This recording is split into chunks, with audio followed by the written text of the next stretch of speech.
Ассалаумағалейкум достар, сіздермен пайдалы кеңес арнасы. Сізді пайдалы мәліметтер күтіп тұр. Сондықтан қазақша каналға тіркелуді ұмытпаңыз. Өтте неге тас жиналады? Өт әуелі қоюланады, сосын құм пайда болады, сосын тас жиналады.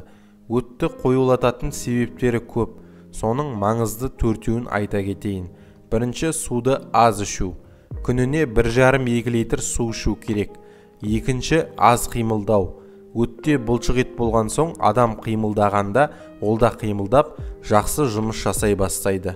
Үшінші, тәттіні, нанды, ұнды көп жеу.